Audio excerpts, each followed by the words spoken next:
Having a good credit score in the United States is one of the most important things that you can do financially.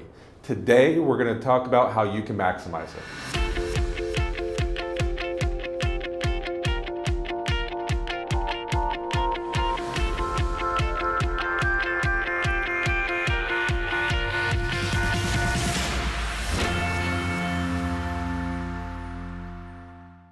Your credit score is comprised of 5 different parts, and your score is weighted based on how the credit agencies see those different parts and how important they think that they are. Now let's start building this pie chart. The first and most important part of your credit score is your payment history. Your payment history makes up 35% of your credit score. So it's really important that you pay on time, you don't have a lot of late payments. Now you might say, oh man, I was 10 or 15 days late. Most of the time that doesn't go on as a late payment on your credit file. That's just late payments at your credit card company. But make sure you're paying them on time.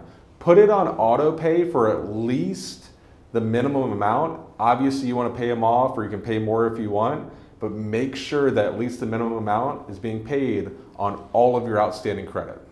The second most important part of your credit score is how much you owe, otherwise known as credit usage. Now it's important to keep your total credit usage down. There's a 30% rule that a lot of people talk about, but if we look at the people who have perfect scores, it's actually closer to 5% is where you want to keep it at.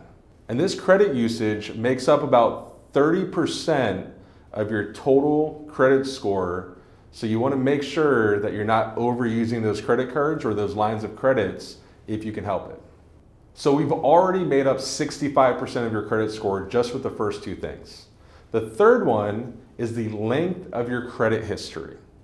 And this might be hard for some of you to control if you're younger. Obviously you haven't had credit that long. So this is something that will build up, but luckily it only represents 15% of your total credit score. So it's definitely something that you can overcome even if you're a younger borrower. The last 20% is comprised of 2 different things.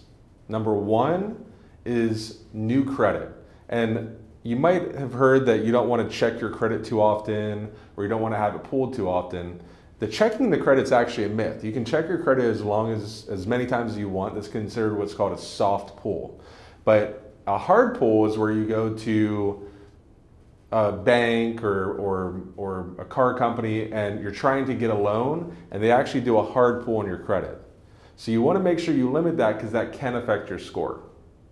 The other part of that 20% is also made up from your credit mix. So if all of your credit are credit cards, that's not a great mix. But if you have credit cards and you have car loans and you have a home loan and even some student loans, which we're not crazy about, but it's still part of the credit mix, and they're all in good order, then that will actually increase your credit score as well. So there's your 5 factors on how to improve your credit score. And you might think, why do I need credit? Well, in the US economy, it's important. What if you want to buy a house? What if you want to get a new car? If you don't have good credit, the banks will end up charging you a lot more because they consider you more of a risky investor. So over your lifetime, having good credit will end up saving you thousands, tens of thousands, maybe even hundreds of thousands of dollars that you don't have to pay an interest to banks because they trust that you are a serious and a good borrower of the money. Thank you so much for watching our video. If financial literacy and education is something that you're passionate about or you want to learn about, please consider subscribing. We're not here to sell you anything or even give advice. We're just here to educate and try to make everyone a little bit better through financial literacy.